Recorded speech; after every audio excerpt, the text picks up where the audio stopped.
লন্ডনের Heathrow airport থেকে আমরা তো পৌঁছে গেছি দিল্লি। এবার দিল্লি থেকে আমাদের কলকাতার ফ্লাইট, তারই জার্নি এক্সপিরিয়েন্স তোমাদের সাথে শেয়ার করব।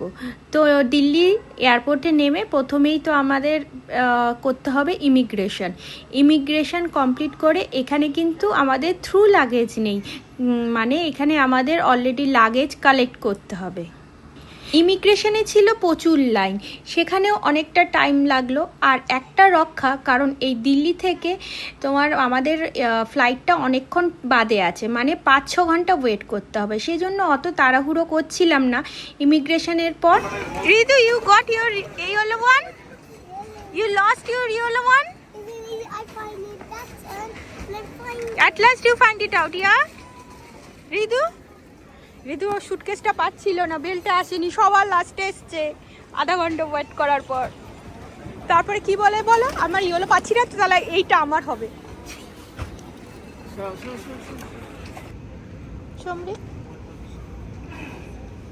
এখন আমরা দিল্লি ডোমেস্টিক এয়ারপোর্টে বসে আছি। গেট নাম্বারও দিয়ে দিয়েছে 33। এখান থেকে আমরা ফ্লাইটে উঠবো। সবাই আছে বাথরুমে, আমি আর সমরিক বসে আছি, তাই না? তো আমাদের প্লেন দিয়েও দিয়েছে। তো চলো এখন আমরা ফ্লাইটে উঠবো, তারপর তোমাদের সাথে শেয়ার করছি। তো ফ্লাইটে উঠে অনেকক্ষণও হয়ে গেছে। তারপর আমাদের দিয়ে গেল রাত্রের ডিনারটা। দিনের বেলা করছি রাত্রের ডিনার, কারণ বিকেল হয়ে গেছে আর দিল্লিতে যেহেতু সন্ধ্যাটা দেরি করে হয় সেই জন্য। আর এয়ার ইন্ডিয়া বলে, এয়ার ইন্ডিয়ার খাবার তো ভালোই, তোমরা সবাই জানো। আলু পরোটা দিয়েছিল, স্টাফ পরোটা দিয়েছিল, আর চিকেনের একটা গ্রেভি দিয়েছিল, আর সঙ্গে একটা ডেজার্টও দিয়েছিল।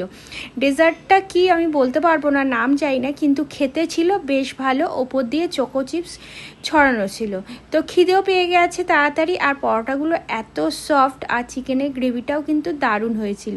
চলো তারপর খেয়ে নিই। তারপর খানিকক্ষণ বাদে চা আর কফি, বিকেলের এই কফি চা দিয়ে গেল, তো সেটাই বানালাম। আর সোম ওখানে পড়ে রয়েছে ওর খাবার নিয়ে, ও অতটা খেতে পারেনি কারণ চিকেনটা প্রচণ্ড ঝাল আর স্পাইসি ছিল। ও কোনো রকমে পরোটা খাচ্ছিল, আর আমরা এখান দিয়ে টিভি সিনেমা দেখছিলাম।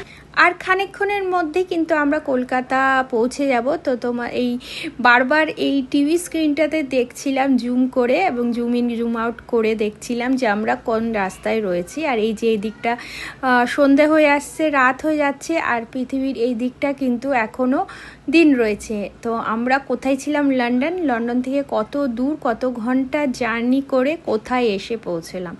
তো বেশ ভালো লাগছিল দেখতে, বারবার স্ক্রিন চেঞ্জ করেও দেখছিলাম ক্যামেরায় বাইরে। আর যেহেতু এখন আমি আর সোম যে সিটে বসেছি, উইন্ডো সিট পাইনি, উইন্ডো সিটে অন্য একজন লোক বসেছিল, সেই জন্য আমরা টিভিতেই দেখছিলাম। দেখো এখন কিন্তু মাঝরা চলে যাচ্ছে কলকাতা থেকে সিঙ্গাপুরে। অ্যাকচুয়ালি দাদা সিঙ্গাপুরে থাকে, সেই জন্য।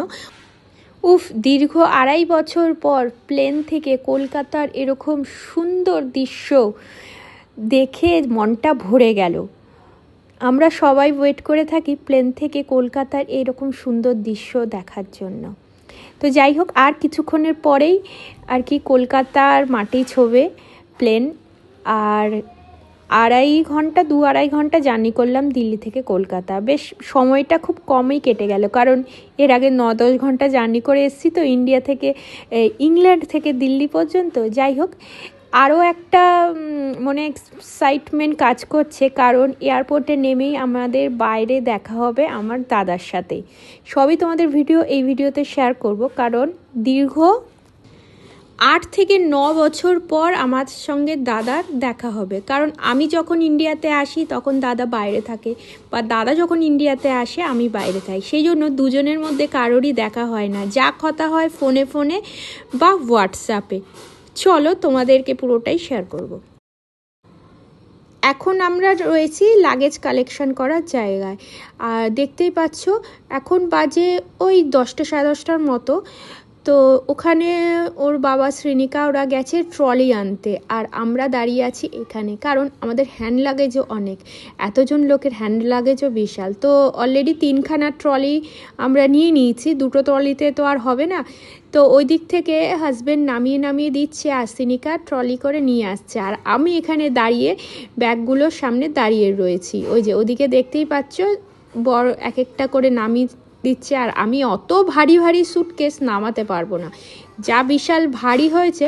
তোমাদের 3টে ট্রলি আমি দেখাচ্ছি, আর বললাম যে তোমাদের যে দাদার সাথে এয়ারপোর্টে দেখা হবে, কারণ আমরা আসছি ইংল্যান্ড থেকে ইন্ডিয়াতে, মানে কলকাতা, আর আজকেই দাদা চলে যাচ্ছে কলকাতা থেকে সিঙ্গাপুরে। অ্যাকচুয়ালি দাদা সিঙ্গাপুরে থাকে, সেই জন্য প্রথমে তো ভেবেছিলাম এইবারও হয়তো দাদার সাথে দেখা হবে না, কিন্তু কি করে বাই চান্স দেখা হয়ে গেল যে আমরাও যেই সময় পৌঁছাবো তার 1-2 ঘন্টা পরে দাদারও ফ্লাইট ছাড়বে সিঙ্গাপুরের উদ্দেশ্যে।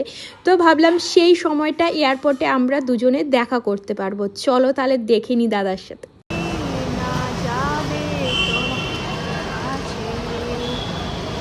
পৌঁছে গেছি কলকাতা, লাগেজ নিয়ে দাঁড়িয়ে আছি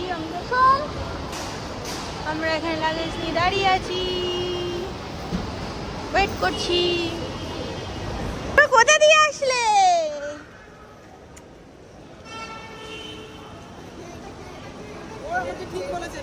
নানি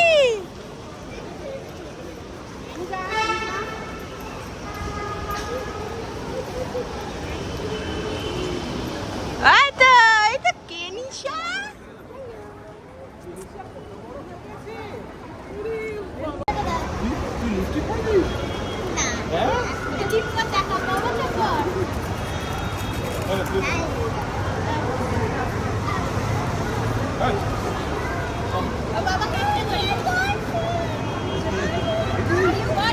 কোনটা আলাদা করলাম?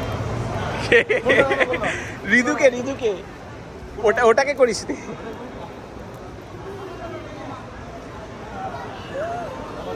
টাইমিং কেমন হয়ে যাবে একদম।